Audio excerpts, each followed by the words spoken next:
Hello everyone. Oh, what's going on in the GIF shown? A blue colored compound in a beaker after adding a dark pink and a light pink colored solutions. Is it possible? Yes, it is. It's all because of chemical reactions. Going to its definition, a chemical reaction involves chemical changes of matter. Substances or reactants react to form new compounds known as products. Here reactants are nothing but they are the substances that take part in a chemical reaction, and products are substances which formed from the chemical reactions between the reactants, as you can see here. A chemical reaction can be observed with the help of any of the following observations. First one, we have change in state, which we can see in the case of combustion of candle wax. Candle wax, which is a solid, gets converted into its molten form. Then after at last it gives its gaseous form, which is carbon dioxide and water vapor. Next we have change in color, which we can see in the case of rotting of fruits and vegetables. Keeping fruits and vegetables in high temperature for long changes their color due to chemical spoilage. The second example for this is rusting of iron. Formation of orangish layer or brownish layer on the surface of iron objects or structure is known as rust. Iron reacts with water and oxygen to form rust. Next we have evolution of gas, which we can see in the case of fermentation of wheat flour. Here carbon dioxide is releases due to which the rising of wheat flour take place, which we are using in baking industry. For fermentation we have to keep this wheat flour dough for a long time. Next one we have change in temperature, which we can see in the reaction between calcium oxide and water. Calcium oxide is quicklime. When we add this quicklime into water, we get slaked lime. Here, large amount of heat is released on addition of calcium oxide with water. This extra heat changes the temperature. Then, next we have formation of precipitate. On addition of potassium iodide with lead nitrate, we get yellow precipitate. A precipitate is nothing but it is a substance gets deposited in the solid form from a solution. In this slide, we can see the examples of chemical reaction from our daily life. First one is the fermentation of flour. This process takes place due to the activity of lactobacillus and other kind of bacteria. Here carbon dioxide production takes place and rising of flour as well, which is used in baking industry for the baking of bread. Second picture is showing the cooked food. Cooking of food improves the flavors of food and makes it easily digestible. This all happens due to chemical reaction.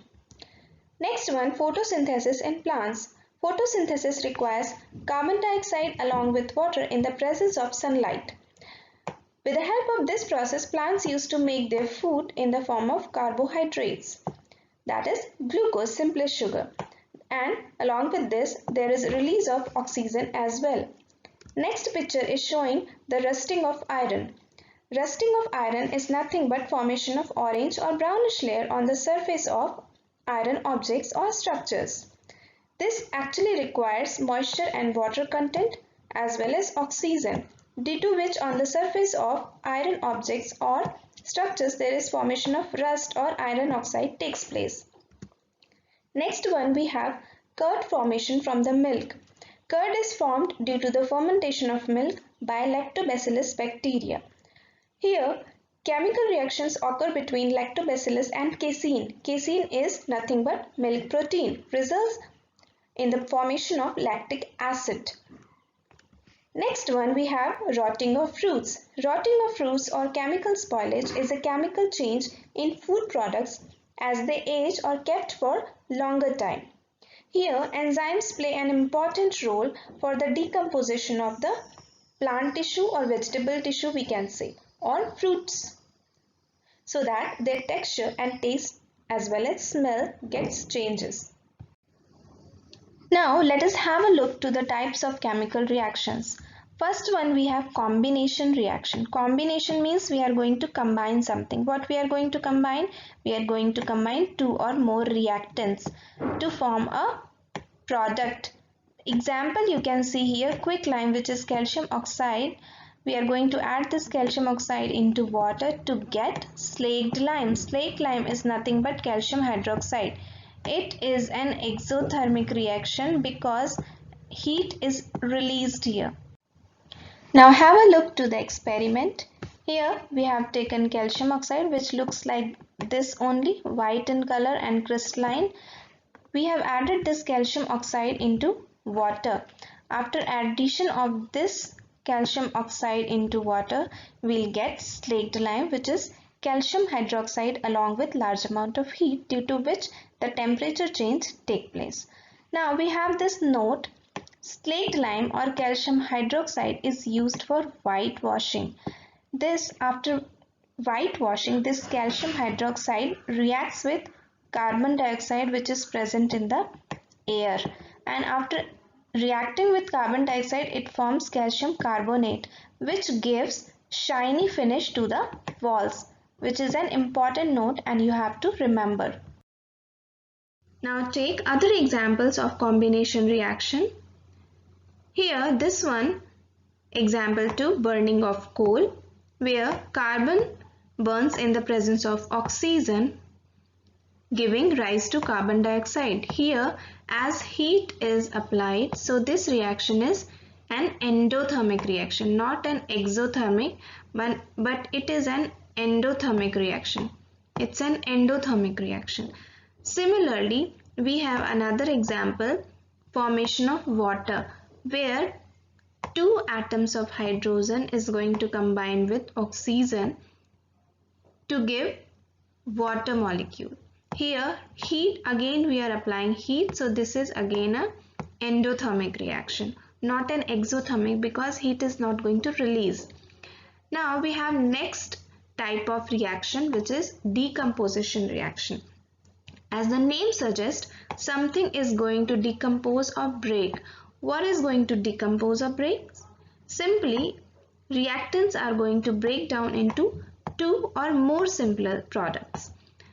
You can see this example: limestone or calcium carbonate, on applying heat, is going to break into calcium oxide, which is quicklime, and carbon dioxide gas.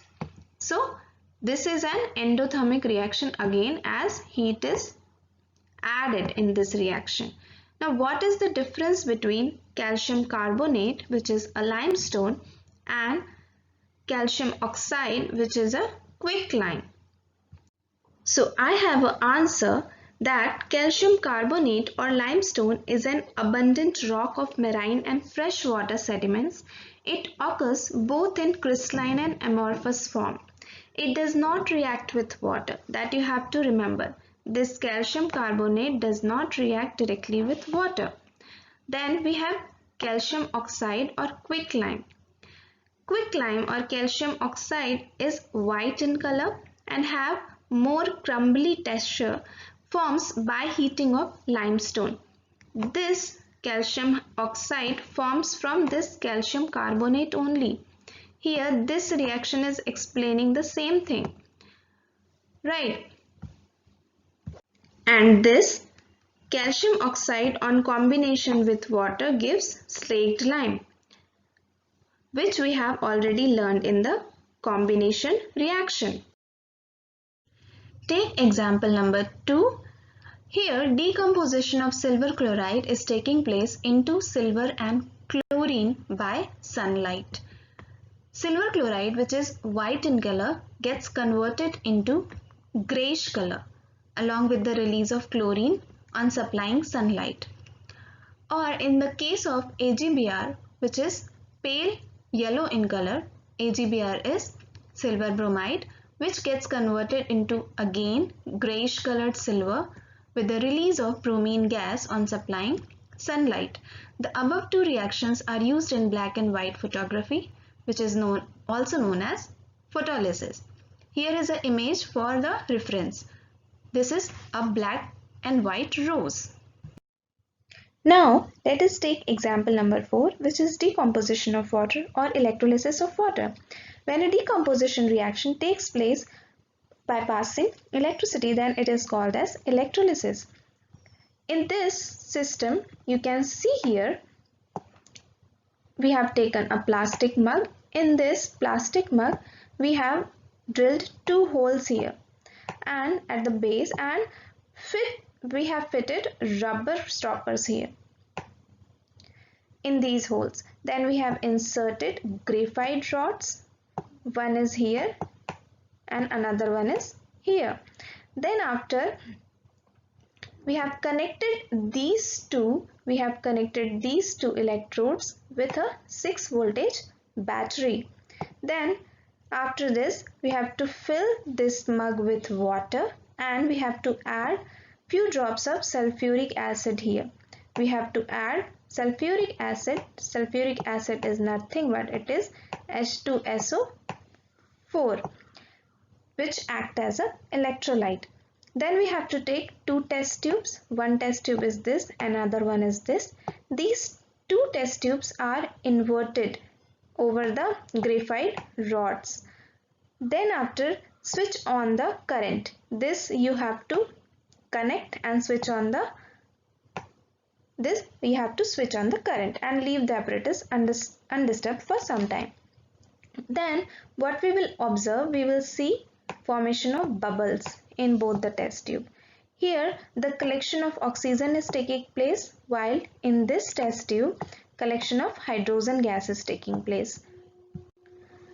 Now oxygen gas collected at the positively charged electrode. This one is positively charged electrode because oxygen gas is negatively charged. Oxygen is negatively charged, while hydrogen gas is collected at cathode because cathode is negatively charged electrode while hydrogen is positively charged. Right. So this technique is utilized for the production of oxygen gas along with hydrogen gas. So this is the example of decomposition reaction by which we used to produce hydrogen and oxygen gas. Now in the upcoming video we will learn about another types of chemical reactions. Thank you.